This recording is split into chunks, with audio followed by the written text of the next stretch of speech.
अगर आप class 10th physics chapter light को आसान भाषा में समझना चाहते हैं तो ये वीडियो आपके लिए बहुत यूजफुल होने वाली है।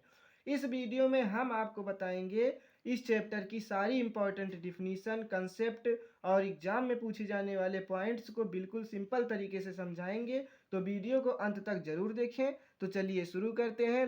Chapter first, light, reflection and refraction. Light, what is light? Light क्या है? Light is a form of energy that enable to see around us. ऊर्जा का एक स्रोत है। क्या? प्रकाश। Light is a form of energy that enable to see around us. हम अपने चारों तरफ जो देखते हैं, मतलब हमें अपने चारों तरफ दिखाने की क्षमता को जो दे, उसे हम क्या कहेंगे? प्रकाश, यानी light. It is also called as electromagnetic wave. इसको इलेक्ट्रोमैग्नेटिक वेव भी कहा जाता है। टू स्टडी अबाउट लाइट और इलेक्ट्रोमैग्नेटिक वेव, लाइट या इलेक्ट्रोमैग्नेटिक वेव के विषय में स्टडी करने को according to physics there are 3 categories that given by physicist. Physicist द्वारा, यानी कि भौतिक के जो विशेषज्ञ हैं उनके द्वारा इलेक्ट्रोमैग्नेटिक वेव की, या कह सकते हैं लाइट की, 3 कैटेगरी में डिवाइड किया गया है लाइट को। Ray optics, wave optics, particle nature. Ray optics, wave optics, particle nature, 3 category में इलेक्ट्रोमैग्नेटिक वेव को या लाइट को फिजिसिस्ट द्वारा डिवाइड किया गया है। लाइट एक फॉर्म ऑफ एनर्जी है that enable to see around us. It is also called as electromagnetic wave. To study about light, light या इलेक्ट्रोमैग्नेटिक वेव के विषय में अध्ययन करना अकॉर्डिंग टू फिजिक्स, फिजिक्स के अनुसार there are 3 categories that given by physicist. 3 category हैं जो कि भौतिक विशेषज्ञों द्वारा दी गई हैं। First, ray optics. Second, wave optics. Third, particle nature. तो डिफिनीशन उम्मीद है आपको समझ में आ गई होगी। अब जो हमारा अगला है, स्पीड ऑफ लाइट। एमसीक्यू का भी क्वेश्चन है और बेसिक क्वेश्चन भी है कि लाइट की स्पीड क्या होती है। तो speed of light is 3 into 10⁸ meter per second in air और vacuum and free space. Both condition same. Air में भी 3 into 10⁸ meter per second, vacuum में भी 3 into 10⁸ meter per second and free space में भी। फिर प्रॉपर्टीज ऑफ लाइट, भैया light की प्रॉपर्टी कौन सी है? तो अकॉर्डिंग टू रे ऑप्टिक्स के अनुसार it follows straight line path, या स्ट्रेट लाइन पाथ को फॉलो करती है इन अ मीडियम, एक मीडियम के अंदर, या स्ट्रेट लाइन पाथ को फॉलो करती है रे ऑप्टिक्स के अनुसार। Is also known as line of straight path, जिसको स्ट्रेट पाथ भी कहा जाता है, लाइन ऑफ स्ट्रेट पाथ भी कहा जाता है। सबसे पहली property, according to ray optics के अनुसार यह स्ट्रेट लाइन पाथ फॉलो करती है एक मीडियम में, जिसको हम लोग लाइन ऑफ स्ट्रेट पाथ भी कहते हैं। Second property, light can return in the same medium. Light same medium में रिटर्न हो जाती है। फ्रॉम वेयर, कहाँ से? इट इज इंसिडेंट, जहां वह इंसिडेंट होती है उसी डायरेक्शन में वह रिफ्लेक्ट भी हो जाती है। यानी कि कोई भी लाइट अगर किसी स्मूथ सरफेस पर इंसिडेंट करती है तो तुरंत, इंस्टेंटली, जस्ट उसी डायरेक्शन में वह रिफ्लेक्ट कर जाएगी। तो यह लाइट की दूसरी property. The light can also bend of tilt and the phenomena behind this is the refraction. Light bend of tilt भी होती, मतलब लाइट बेंड भी होती है। इसी फिनोमिना को हम लोग रिफ्रैक्शन कहते हैं, जो इस चैप्टर के पार्ट 2 में हम लोग पढ़ेंगे।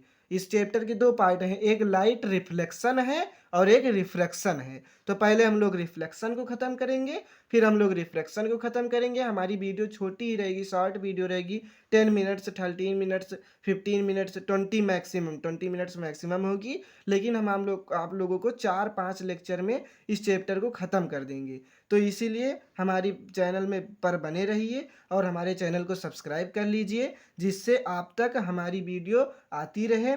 तो चलिए अगली प्रॉपर्टी अब पढ़ते हैं। It can also B absorbed bye a medium, यह एक मीडियम द्वारा एब्जॉर्ब भी की जाती है। तो हमने 4 प्रॉपर्टी लाइट की पढ़ ली। अब जो हमारा अगला टॉपिक है वह है important topic, nature of light. Light का नेचर कैसा है? तो उसको 3 कैटेगरी में, तभी हमने बात कर ली थी कि फिजिसिस्ट द्वारा 3 कैटेगरी में उसको डिवाइड किया गया है। सबसे पहला जो हमारा है रे ऑप्टिक्स। रे रिफ्लेक्शन, सेकंड है वेव ऑप्टिक्स वेव डिफ्रैक्शन, तीसरा है particle nature photo electric effect जिसे हम कहते हैं। एक एक करके तीनों को समझेंगे हम लोग। चलिए शुरू करते हैं। Ray reflection, the nature of light can be considered as a ray, nature of light को हम लोग एक रे के तरह कंसीडर कर सकते हैं, and that is called ray optics, जिसको हम लोग कहेंगे ray optics, in which we study the phenomena of reflection and refraction, इसमें हम फिनोमिना रिफ्लेक्शन और रिफ्रैक्शन के फिनोमिना को पढ़ेंगे, अध्ययन करेंगे। अब अगला जो है वेव, दूसरा जो नेचर ऑफ लाइट है diffraction, the nature of light can also be considered as wave. देखिए सेम सिमिलर डिफिनीशन हमने बनाई है, ऐसी डिफिनीशन आपको पूरे यूट्यूब पर कहीं नहीं मिलेगी और एकदम सिंपल लैंग्वेज में है। आप इसको नोट्स में लिख लीजिएगा, बहुत ईजी डिफिनीशन है, तो आपको इजीली तुरंत लर्न हो जाएगी। The nature of light can also be considered as wave, nature of light को हम वेव की तरह भी कंसीडर कर सकते हैं, that is called wave optics, जिसे हम वेव ऑप्टिक्स कहेंगे। In which we study the phenomena of refraction and diffraction, इसमें हम फिनोमिना रिफ्रैक्शन और डिफ्रैक्शन के फिनोमिना को पढ़ेंगे। फिर तीसरा जो हमारा है पार्टिकल नेचर ऑफ लाइट, जिसे कहेंगे photo electric effect, the nature of light can also be considered as a particle, इसको पार्टिकल के तरह भी कंसीडर किया जा सकता है, that is called particle nature of light, जिसे हम पार्टिकल नेचर ऑफ लाइट कहते हैं, जिसमें हम लोग फोटो इलेक्ट्रिक इफेक्ट के फिनोमिना को पढ़ेंगे, अध्ययन करेंगे। Reflection of light, when a light is incident at a surface from a medium, then it is if light is reflected back to the same medium, this phenomena is called reflection of light। reflection of light हम किसे कहेंगे, जब एक light किसी surface पर, smooth surface पर incident करती है किसी मीडियम से, और वह लाइट तुरंत रिफ्लेक्ट हो जाती है सेम मीडियम में, सेम डायरेक्शन में, ऐसे फिनोमिना को हम लोग कहेंगे reflection of light. Reflection occurs at all the surfaces, सभी सरफेस पर रिफ्लेक्शन अकर हो जाता है, लेकिन बेटर रिफ्लेक्शन के लिए सरफेस का स्मूथ शाइनी होना जरूरी है। Reflection from rough surface can not be noticed, rough surface का रिफ्लेक्शन नोटिस नहीं किया जा सकता।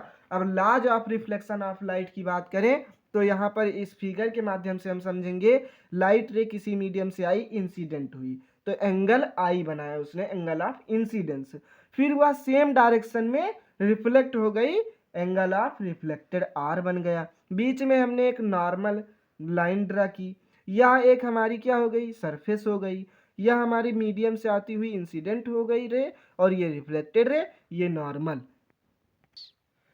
There are 3 laws of reflection, figure है, फिगर के माध्यम से हमने आपको बता दिया, लेकिन इनके 3 लॉ हैं। किताब में हर जगह आपको 2 ही लॉ मिलेगा 10th तक, लेकिन आपको हम 3 लॉ बता रहे हैं, तीनों सही हैं, इंपॉर्टेंट हैं, अच्छे से इनको पढ़ लीजिएगा, लिख लीजिएगा। अगर आप एग्जामिनर देखेगा आपकी कॉपी कि आपने सभी ने 2 लिखा, आपने 3 लिखे, तो अट्रैक्शन अलग तरीके का होगा, वह फिर आपसे खुश भी हो जाएगा, हो सकता है आपको नंबर भी पूरे के पूरे दे। तो चलिए शुरू करते हैं। There are 3 laws of reflection, तो the incident ray, reflected ray, normal surface, all lie in the same plane. आपने देखा कि एक ही सरफेस पर तीनों लाई कर रही थी, पहला लॉ ऑफ रिफ्लेक्शन हो गया। दूसरा, the surface at which the light is incident must be smooth, तभी हमने बात की थी कि जिस सरफेस पर लाइट रे इंसिडेंट हो रही है वह सरफेस स्मूथ होना बहुत जरूरी है। तीसरा, the angle of incident must be equal to angle of reflection, angle I R के इक्वल होता है, मतलब angle of incident angle of reflection के बराबर रहेगा। It means angle I equal to angle R, where angle I is the angle between normal and incident, तभी हमने बात की ray, and angle R is the angle between normal and reflected ray. ये बहुत important. अब 2 हम आपको note important लिखाएंगे। The surface of silver metal is the best reflector of light, MCQ यहाँ से पुटअप हो सकता है कि बेस्ट रिफ्लेक्टर ऑफ लाइट कौन सा सरफेस है, तो वह है सिल्वर मेटल की सरफेस। दूसरा, in the phenomena of reflection of light does not change the medium, it means the light does not pass from one medium to other medium. बहुत important note है, आगे reflection में आप लोग पढ़ेंगे कि लाइट एक मीडियम से दूसरे मीडियम में इंटर कर रही है, लेकिन रिफ्लेक्शन के फिनोमिना में ऐसा बिल्कुल नहीं है। रिफ्लेक्शन के फिनोमिना में लाइट एक मीडियम से दूसरे मीडियम में नहीं पास होती है। कहने का अर्थ यह है कि लाइट अपने मीडियम को चेंज नहीं करती है। उम्मीद है कि आपको ये सभी टॉपिक समझ में आ गए होंगे। आज हमने इस चैप्टर का इंट्रोडक्शन कर लिया है। अब आगे हम इस चैप्टर के इम्पॉर्टेंट डिफिनीशन, कंसेप्ट और न्यूमेरिकल प्रैक्टिस भी करते रहेंगे, जिससे आपकी कंसेप्चुअल क्लियरिटी बढ़ती जाएगी और आप अपने बोर्ड एग्जाम में, अपने स्कूल एग्जाम में अच्छा कर पाएंगे, नंबर अच्छा स्कोर कर पाएंगे। और धीरे धीरे करके हम आप लोगों के लिए और वीडियो लाते रहेंगे और पूरी साइंस सेशन के एंड तक हम आपकी ख़त्म करेंगे। ऐसी यूजफुल वीडियो के लिए हमारे चैनल पर बने रहें और हमारे चैनल को सब्सक्राइब कर लें।